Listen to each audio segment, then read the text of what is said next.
Hey guys, today I'm going to share a little presentation that I made about the phenomenon of the hidden eights in the Book of Ether. I've delved pretty deep into the Book of Ether and I found some pretty cool stuff, and I figured it was time for me to share what I've learned, and I hope you find it as interesting as I did.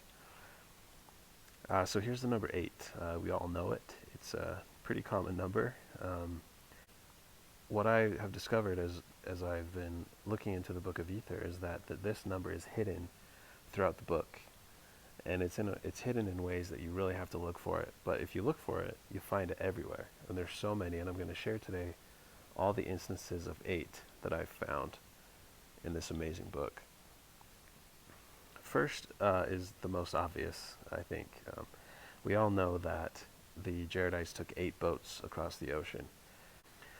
Now, I've always wondered why they took 8 boats, and there's probably not a right answer for it.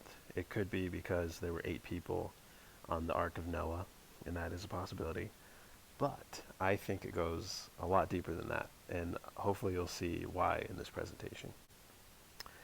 Okay, the first hidden 8 that I found in the Book of Ether has to do with the names of the kings. Now, if you read really closely what's written in the book about the kings, it says that some of them are descendants rather than sons. And if you look at all of those instances, that breaks it into actually 8 dynasties. Sorry, not 8, 6. But what's interesting is that every time a dynasty gets to 8 kings, that king is always named Heth. All right? Now, I thought that was pretty cool. But what's even cooler is that Heth is actually the 8th letter of the Hebrew alphabet. And not only that, but the Paleo-Hebrew of Heth actually is how we get the number 8, the numeral 8, and the letter H, which also happens to be the 8th letter of our alphabet. So that's pretty cool. And once I found this, I kept looking, and I kept finding hidden 8s. So one that's really fun is that the last battle, the final battle of the Jaredites, actually took place over 8 days. And you can read the text. I'm not going to read all these scriptures, but you can if you want to. But it proves that there actually were 8 days in this final battle. If you look closely at the daughters of Jared, so the brother of Jared's brother, it says that he had 12 children and he had 4 sons. If you do the math, that's 8 daughters. And for some reason, it doesn't say he has 8 daughters. So that 8 is hidden, right? It's the same thing for Uriah, who is the son of Jared. It says that he has 31 kids and 23 sons, and if you do the math, that means he had 8 hidden daughters as well. Now, this fact is veiled, and why is it veiled? It's a really good question. I don't know, but it keeps with the theme that these number 8s were hidden for some reason. If you look at the final war of the Jaredites, so the war that Coriantumr fought against Lib and Shiz, there's actually 8 battles. I listed them here. You can verify this yourself. There are 8 battles in this war. And what's interesting even is that the 5th battle is specifically divided into 3 parts. And of course, 5 plus 3 equals 8. I don't know if that's any big deal, but it's kind of interesting to note that. Not only the final war has 8 battles, but also the penultimate war, or the second to last war. This was a war that Coriantumr fought with Shared and Gilead, and this one actually has 8 battles as well. Now, this one isn't as cut and dry, but if you read it very closely, you'll realize that Moroni, who I have in this little bottom right corner, it seems that he crafts the story in a way so that there appears that there were 8 battles. I don't know why, but he does it, and I think there's some importance to it. The question is why. All right, the next one is the number of days that they traveled across the ocean, the Jaredites. We all know it was 344 days, because that's a big number. It's almost a whole year, right? But what's really interesting is that 8 is actually hidden inside of that number, because 344 is divisible by 8. And so one way to look at it is that possibly the Jaredites didn't travel 344 days, but they took 344 boat days. Remember how they had 8 boats? It's possible that only took 43 days for 8 boats to cross. And you do the multiplication, that's 344 boat days. It's not for sure, but it's a possibility. Another cool thing about that number, and like as you'll see as I go through this presentation, that you'll kind of see how my mind works. I just go down so many rabbit holes. Um, but uh, another interesting thing is that 344 in reverse is 443, which some have said is connected to the word meteorite. Now, it's possible that Noah's flood was caused by a meteorite. And so I wonder if that 344 is symbolic as like a reverse journey of Noah's, right? We kind of, there's kind of a teaching in Mormonism that Noah traveled from North America to the Middle East. Well, the Jaredites traveled from the Middle East to North America, and so that is possible. Another cool thing is here in the bottom left corner, you see this is the Venus cycle, and we'll talk a little bit more about that in this presentation. But if you kind of look at the Venus cycle according to how the Mayans calculated it, you could get to actually 344 days. So you'd have about 90 days where Venus was not in the skies, and then you'd have 250 days where Venus was the evening star, and then you'd have 4 days until you got to precise inferior conjunction, and adding all those together would be 344 days. Just an interesting observation. 43 itself is a Venus number. It's the amount of days that it takes, well, it's the amount of days that Venus is in retrograde. So that's pretty interesting. And it's also 43 seems to be the number that King Limhi, he sent 43 people to go look for the land of Zarahemla. Don't know why, if that's important or not, but it's interesting. And it's possibly reflects like a return back to Zarahemla. So, I don't know, retrograde, you know what I'm saying there. Also, 43 seems to be the gematria value of the Hebrew word for lion. And there are a ton of lion names in the Book of Ether. Maybe someday I'll make a presentation about that, but there's like, the majority of the names are lion names. Don't quote me on that, but it's something like that. Alright, the next thing is that if you look at all the kings that were captured, like a sitting king that was put into captivity, there's 8 of them. It's wild. Pretty cool. Now, there are some caveats on number 6 here, Seth. It's not quite clear that he actually was the sitting king, but it seems like he was because his dad was killed, and then he would have been the de facto king, right? But he was captured pretty soon after that. And then Coriantumr, the reason why he's a little special is because he doesn't seem like he's actually a descendant of Jared. Like, he's not really a rightful king, but he was captured as a sitting king by Jared in Ether 13. Yeah, so if we look at the final years, the final battle, the final wars of the Jaredites, we see that there's 3 different times where they take like breaks from fighting. They take a 2-year break, another 2-year break, and then a 4-year break. And of course, if you simply add those years, it makes 8.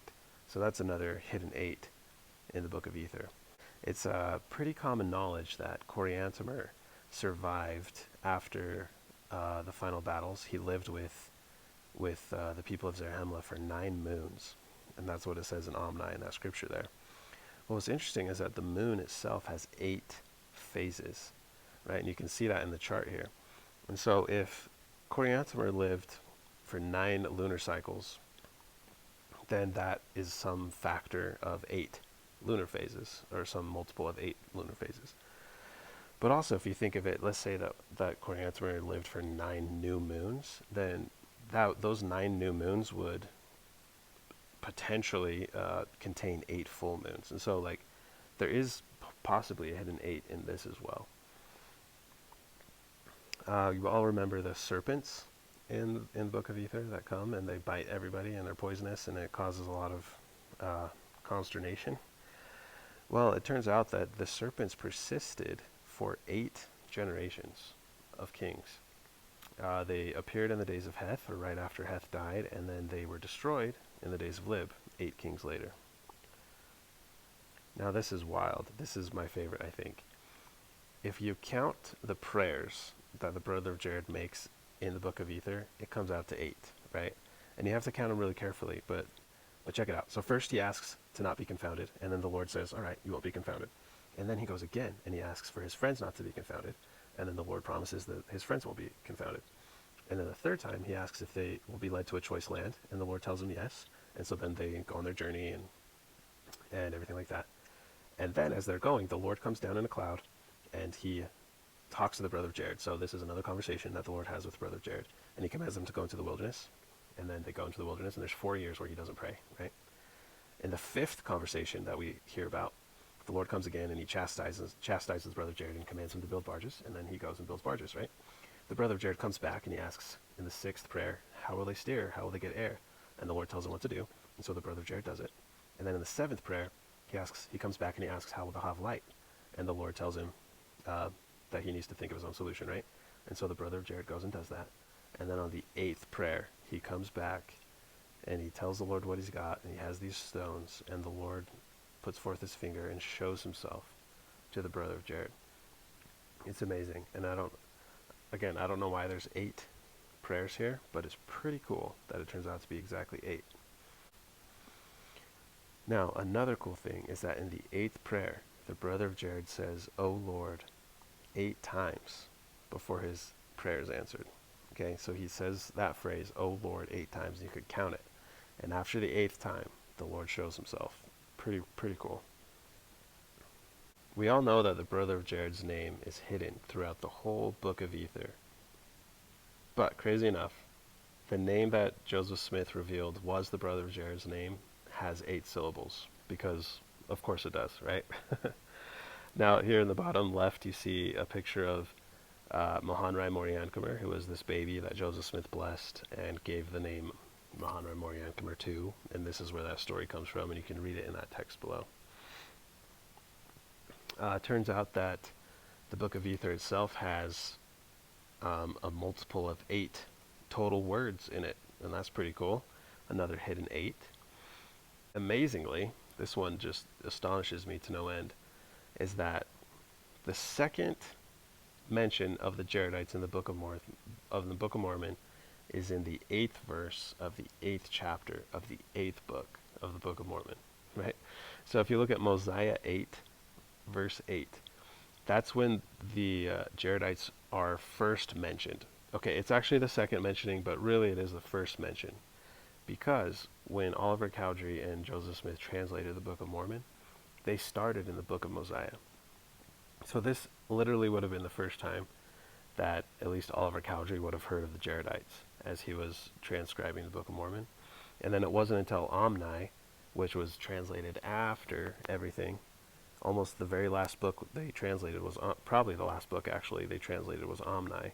That was when the Jaredites were mentioned again, but that was not the first time. The first time was in Mosiah 8:8, the 8th verse of the 8th chapter of the 8th book, because Mosiah is the 8th book. Pretty wild.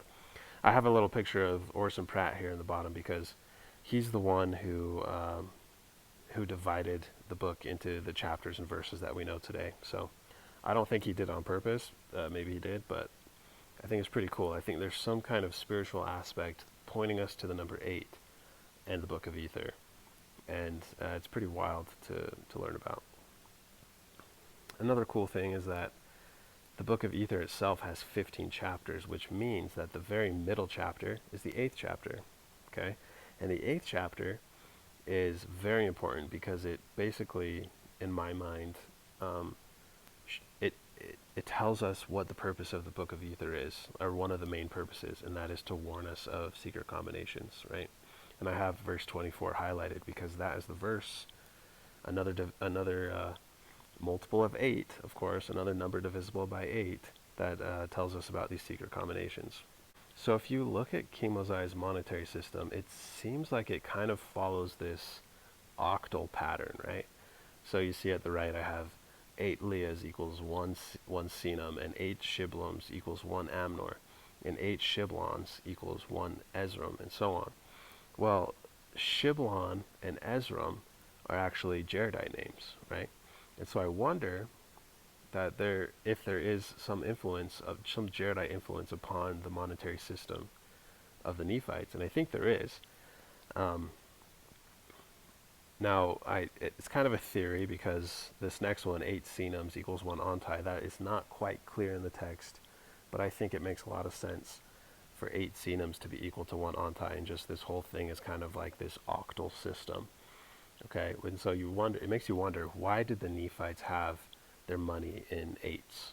Okay, well, if we read the chapter Alma 11, we might get a clue. Okay, so it says that the names of the money is given by the Nephites, for they did not reckon after the manner of the Jews who are at Jerusalem, neither did they measure after the manner of the Jews, but they altered their reckoning and their measure according to the minds and the circumstances of the people in every generation until the reign of the judges, they having been established by King Mosiah. I think this is key, guys. I think this shows us that for some reason, the people in the Book of Mormon lands and times, the number 8 was important to them. It resonated with them. Okay, and I think that originated with the Jaredites. And so, for the rest of the slides, we're going to go through some things that might show us why. Like, what are some examples from archaeology and from history that the number 8 was important to Mesoamerican, Native American people, right? So, first we have the Dingir, which is the Sumerian symbol for God. A lot of people think that the Jaredites were Sumerians. It's very possible, right? Well, the symbol for God in the Sumerians is an 8-pointed star. Okay, 8 points. And it's interesting because, like, they would also use that symbol to mean sky or heaven or God, right? And if we look at what the brother of Jared said to the Lord, is that he made 8 boats, right? And he brought up 16 stones. He wanted to put 2 stones in each of the 8 boats.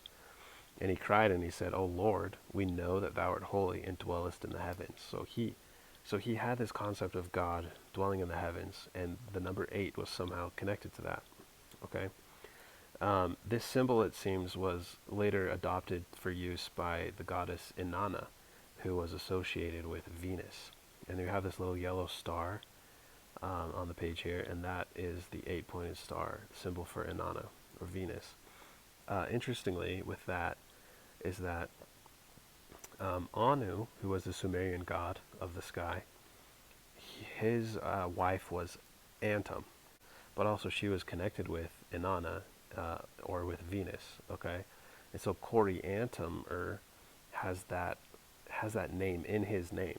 And so it doesn't have something to do with Venus. I think so, and I'll get to that in another video. But I think it's pretty cool. This one is pretty cool and is very compelling to me.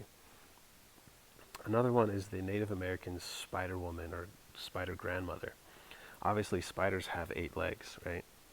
Well, this spider grandmother, it seemed like she led the tribes through the 4 great caverns. She led them to their home in North America, right? It talks in the legends, in the myths, it talks about how there was a great flood, and then the people found dry land, and then after they found dry land, the spider grandmother told them to make more boats and to go to a different land. And that's kind of what God does to the Jaredites, right? This happens after Noah's flood, but then they're commanded to make more boats and to go to a new land. A lot of the dream catchers had 8 points to point to the 8 legs of the spider woman. So again, the number 8 was important in some way to these people. Oh man, bees. Bees are so interesting to me. First off, we're talking about hidden 8s in the book of Ether. Well, if you look at the order that, like the classification order of bees, their order is called Hymenoptera, which literally means veiled wing. So there's something about bees that's hidden or veiled, right? And that's kind of the theme in the book of Ether.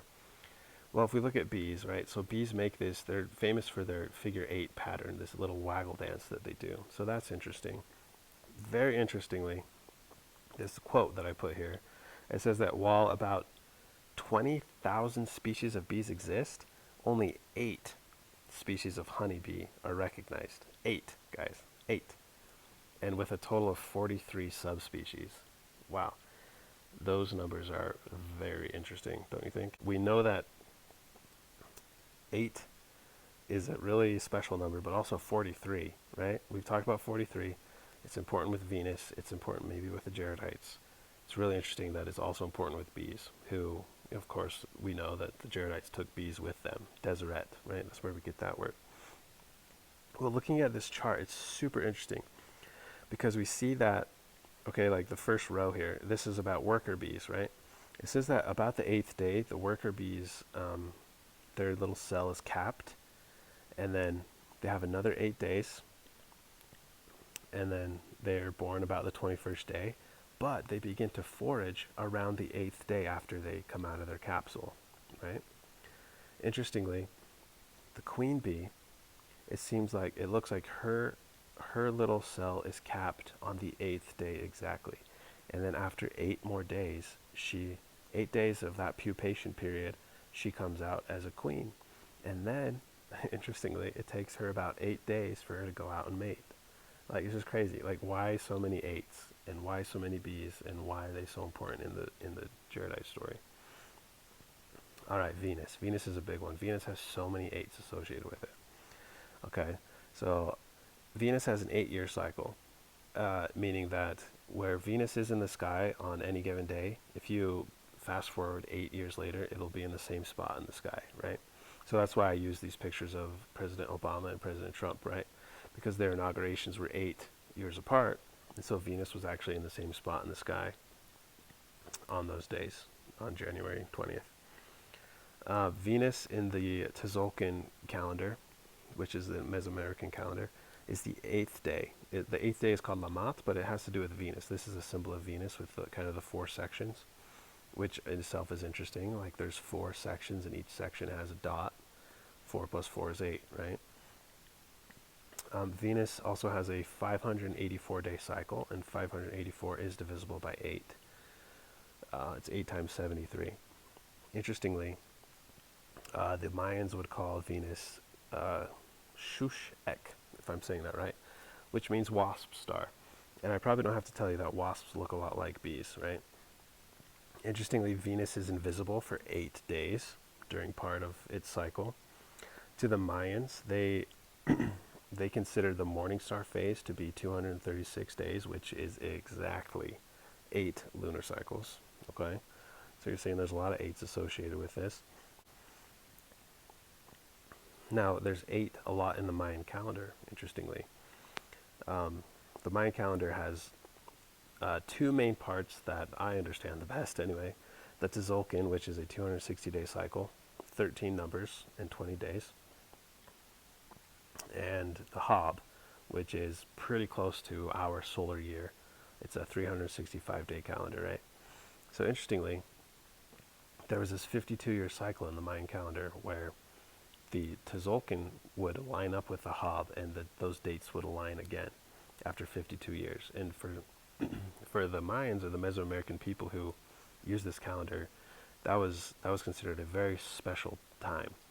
Okay, interestingly, if we look at the life of Mormon, the prophet who wrote the Book of Mormon, when he turns 52, that's when he decides, okay, I'm done leading the people. I'm done doing this thing. Like, I'm going to leave them to their own devices. And interestingly, in Mesoamerican thought, it appears that when someone would turn 52, that they became an elder and they became very wise, and they were able to more fully make their own decisions with wisdom, and it was more respected. And so it's really interesting that happens to line up with Mormon's birthday. But if you took 2 of those 52-year cycles, it makes a 104-year cycle, okay? And this has a lot of 8s in it, okay? Because 8 times 13 is 104. Also, this 104-year cycle is the same as 8 times 8 and 1/8 Venus synodic cycles, which is just boggles my mind, okay? And that means that it's 8 times 8 plus 8/8 of the Venus synodic cycles, which is just, I mean, if we're trying to find the importance of the number 8 with the Mesoamericans, then, I mean, there's one great example right there. Now, there's this book. You've probably heard of it. It's called He Walked the Americas. And this book says the following: there is very good reason for the recognition of Venus as a symbol for the Americas. Venus is a highly involved calendrical system in all of the more civilized nations, but the symbol and numbers are held sacred by all the wild tribes, showing degeneration from ancient knowledge. And so it it seems like Venus was super important to these people. Like they understood the numbers, they understood the system, the cycles of Venus, and that it was part of their calendar. Okay, so like if you read this book, He Walked the Americas, this figure who they call the prophet, but who is very likely Jesus, he often talks to the people and he prophesies using the dawn star or Venus, and he says, hey, when like 5 cycles of the Venus happen, then this will happen and stuff like that. Well, 5 cycles of the Venus star would be 520 years, which of course has 8s in it. Um, Also, a very interesting thing was done by the Pawnee tribe in history. It's been a while since they've done this, but they used to sacrifice a 13-year-old girl to the morning star. Okay, now that doesn't make any sense unless you think of it as the number 8, because 13 Earth years is the same as 8 synodic cycles of Venus, right? And so I don't think it was really the 13 years that was important to them. It was that the number 8 had passed in Venus, and so it was like another cycle to them. And I will talk more about this in a future video. Okay, let's look at bees again. So like we said, Venus was called the wasp star by the Mayans, okay? Well, the Jaredites who took Deseret with them, okay, that seems to be an important part of their story. Well, it turns out that Deseret is the same word as the red crown of Lower Egypt, which is this hat that this lady is wearing. Now, this lady, her name is Nath. Hopefully I said that right. Well, she was an Egyptian goddess, and her temple was called the House of the Bee, interestingly enough. Um, this Egyptian wasp-looking thing was the symbol that they would use for bee. And I think it was Hugh Nibley who mentioned that they would sometimes use that symbol, or they would sometimes interchangeably use the bee symbol for this like red hat symbol, really like connecting the word Deshret or Deseret with the bee. Okay, and so how Joseph Smith knew this is beyond anyone's comprehension, I think. Interestingly, the Mayan word for bee is kab, or kib, which means beeswax, but kab means bee. And Amuzen-Kab was a deity that was the descending god, is what they would call him, but he also seemed to be a bee. Kib is a Jaredite king name, which is very close to Kab, but also to Kib, which means this Mayan word for beeswax. So that's interesting. I think it's very possible that the brother of Jared was a bee shaman. I've written about this on my blog, so go ahead and check that out.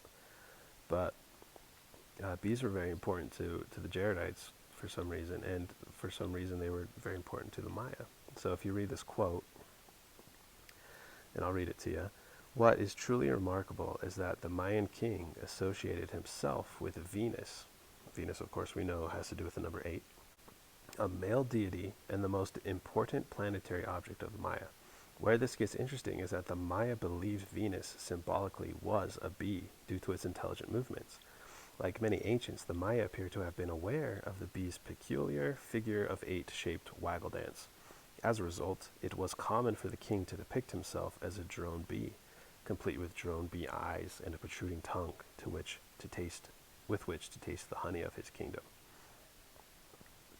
Okay, so keep that in mind as we look at this next slide. Okay, so in this slide, I have put that same quote about the Mayan kings thinking they were bees next to that same picture. But here on the left, we have a list of the kings. And interestingly, it's almost like whoever crafted the story of the Jaredites, of the Book of Ether, it's almost like they were trying to show us that there was something to do with Venus and with bees in the kings themselves. Okay, and this is just a theory, like I've shown on the bottom right of the screen here, but just bear with me for a second, okay? So we see that the word lub was a Maya astronomical concept. It was the base of a cycle, okay?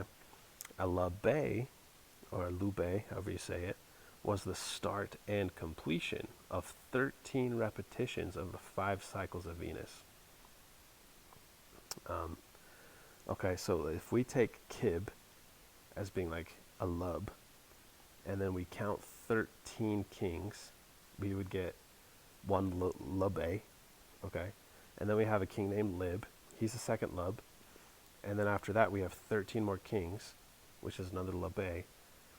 And then it's kind of iffy, but then there is another king that shows up pretty soon, around the time of Ether, whose name is Lib again, which, I mean, Lib, Lub, Kib, Lub, they sound pretty close to each other, right?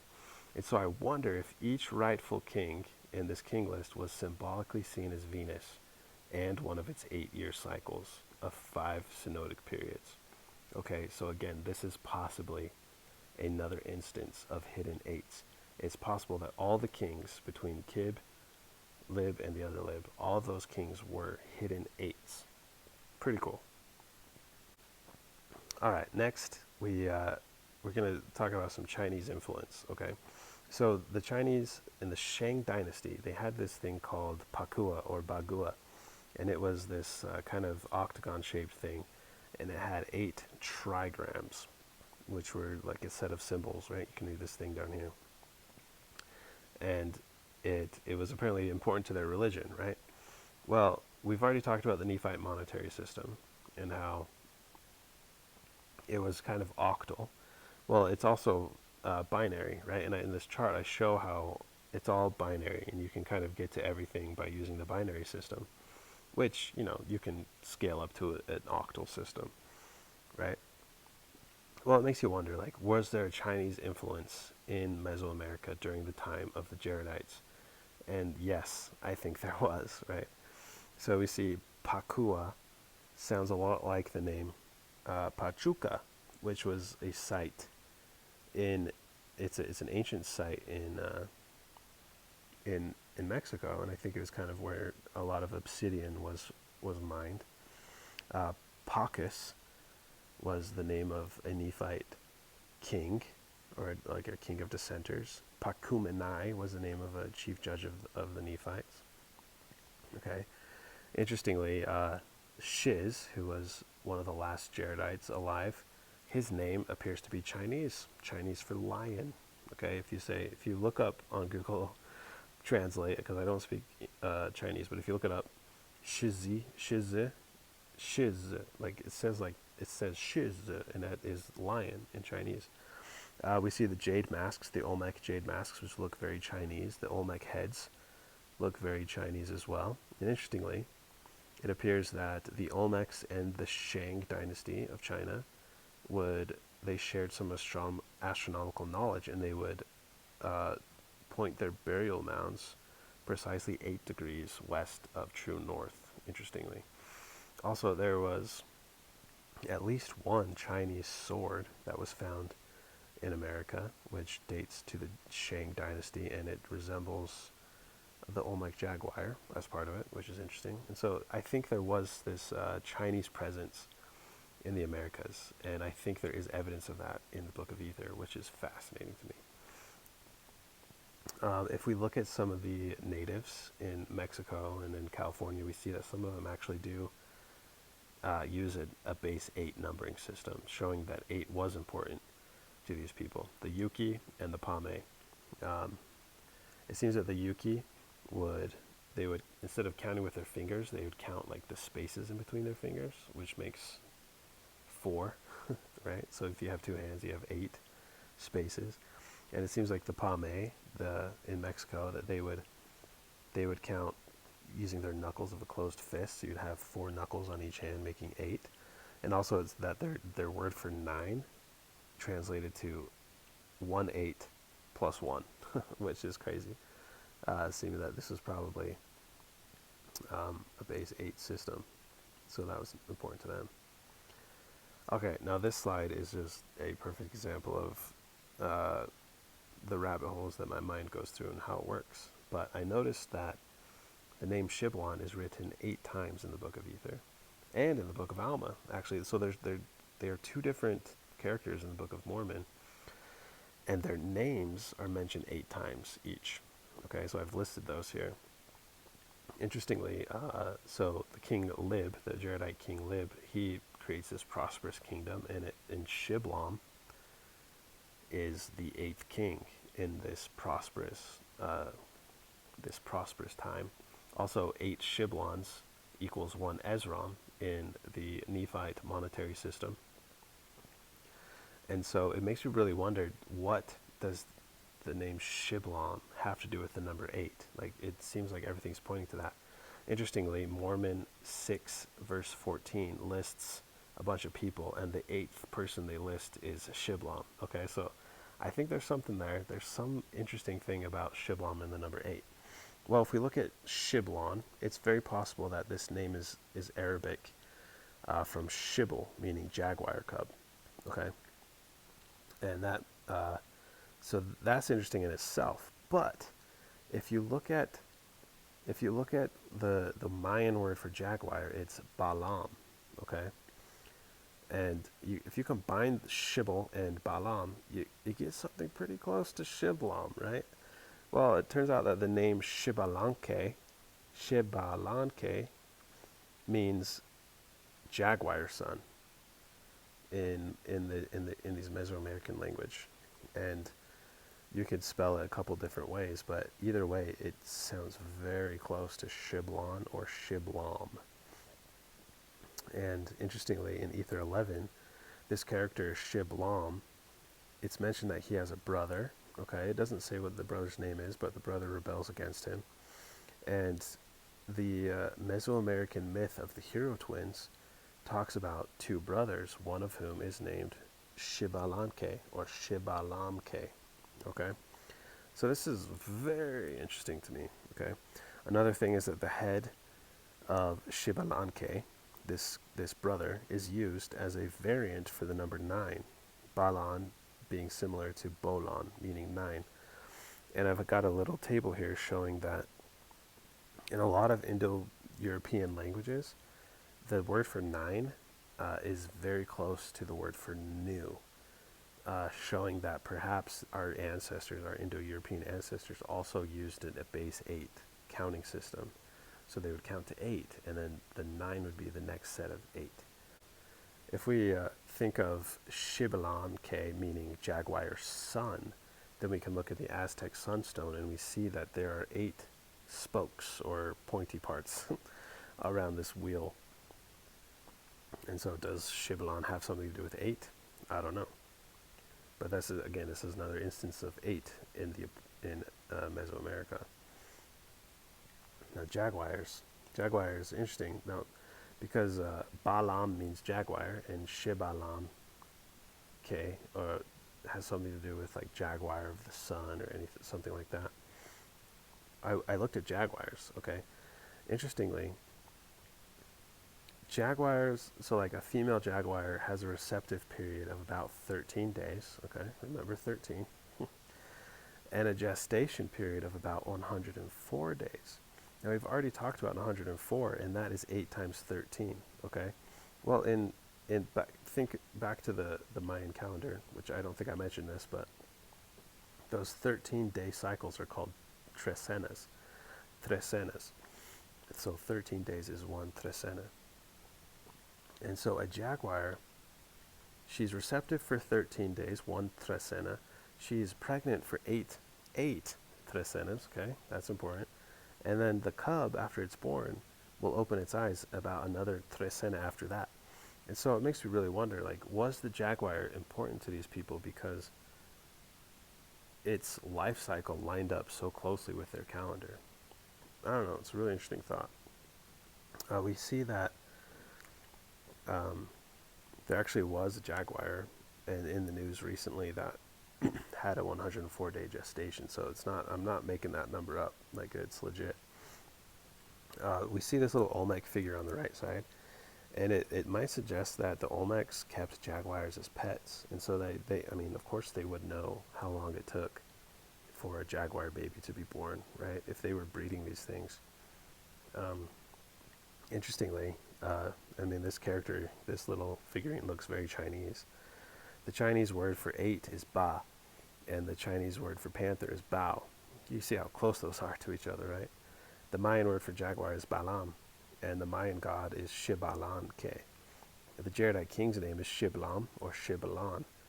Um, and there's some other interesting correlations here. The Turkish word for honey is Baal, and an Egyptian lioness goddess was named Ba Stet, and the Egyptian leopard was named Ba Shima. And so there's just some really interesting connections here with jaguars, 8s, 13s, and Chinese, and everything else.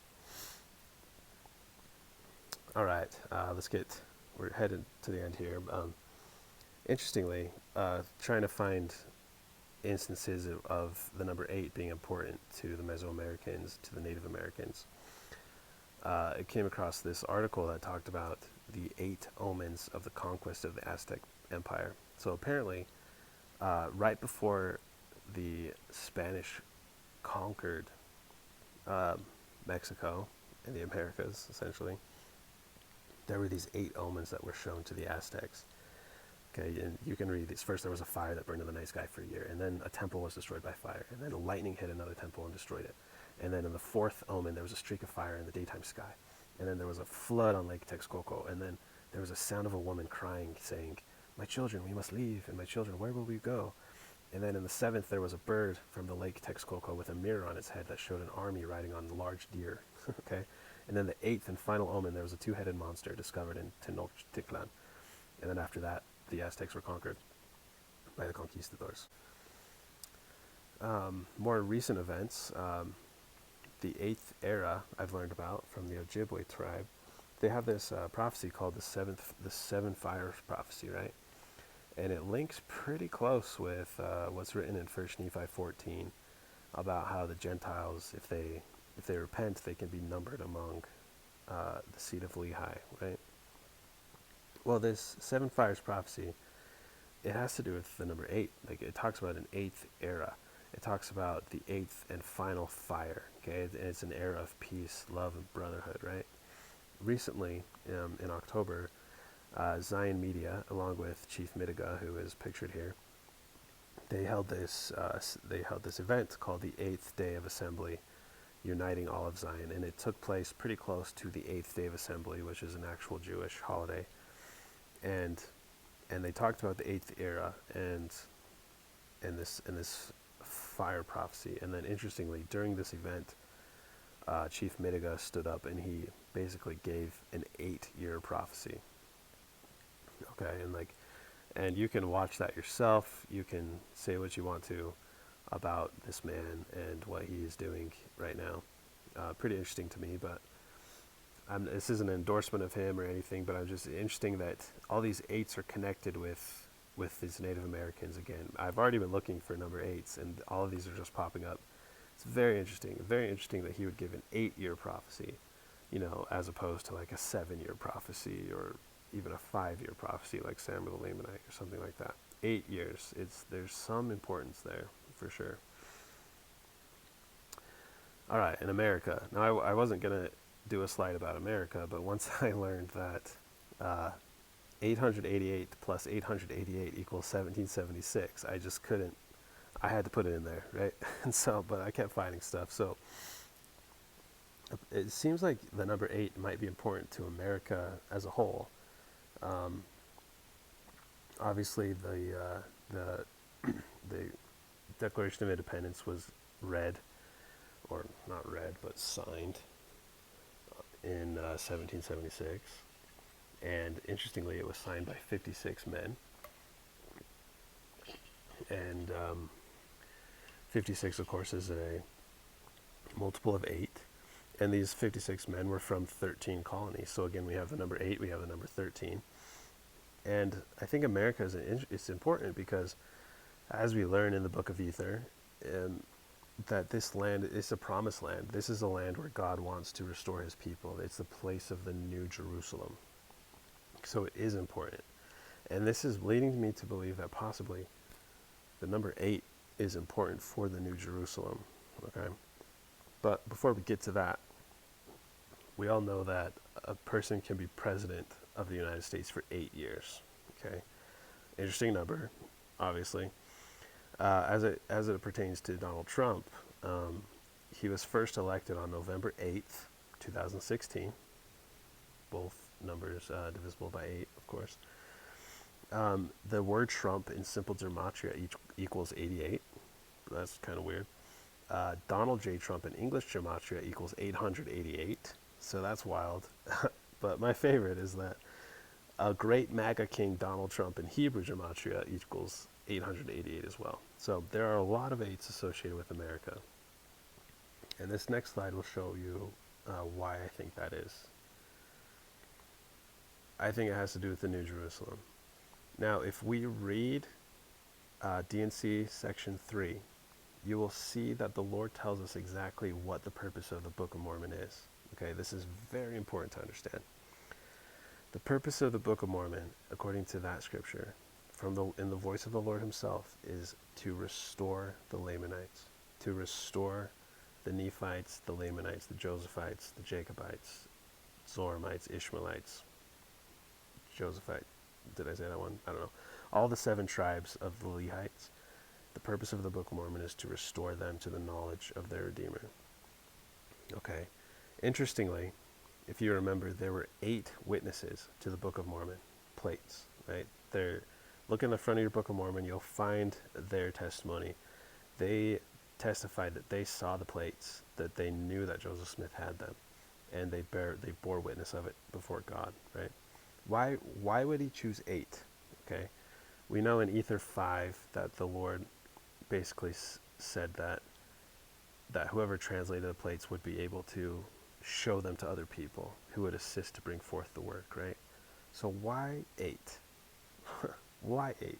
I don't know. But along those lines, when finally they knew where the New Jerusalem was going to be built in Independence, Missouri, they dedicated the spot for the temple with 8 elders being present, and we have those listed here. Okay, again, the number 8 is important for the New Jerusalem. I have 2 scriptures here too, which is just an interesting side note, that the very first time that the New Jerusalem is mentioned in the Book of Mormon is in 3 Nephi 21, which was likely translated on May 16th of 1829, and exactly 13 days later, so 1 trecena later, which, obviously is important to Mesoamericans in their calendar.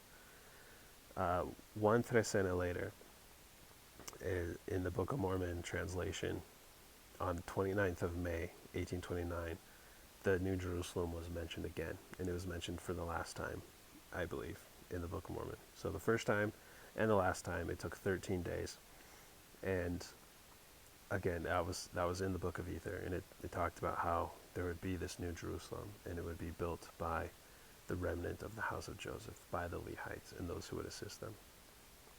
And so as I end, I just wanted to drive that fact home, that there is some importance with the number 8 in the Book of Ether. And the Book of Ether is super important in teaching us what the purpose of the Book of Mormon is, and who these people are that will inherit the New Jerusalem, and who will be restored because of the Book of Mormon. And it is the seed of Lehi. It's also the seed of the brother Jared. They're all mixed together now, and they're all one. And the number 8 is important to that for some reason. Don't know why. I'd love to hear your thoughts. And so, anyway, but before I end, I forgot about this. Before I end, I also have a theory that there's even more 8s in the Book of Ether, and it has to do with Venus. And so I think that there were 8 synodic Venus cycles between Ether's prophecy and the destruction of the Jaredites. I think that Coriantumr saw only 8 morning star rises after Ether spoke to him in Ether chapter 13. And I think from the start of the first war in Ether 13 to the start of the last war, when Shiz hits the fan, was exactly 8 years. Now this is a theory, and I'm going to I'll do another video on this in the future. But I just wanted to show that there are probably even more 8s in the Book of Ether. And so we just have to ask ourselves why that is. I don't know why. Again, I'd love to hear your thoughts on it, and we'll end that there. Thanks for watching.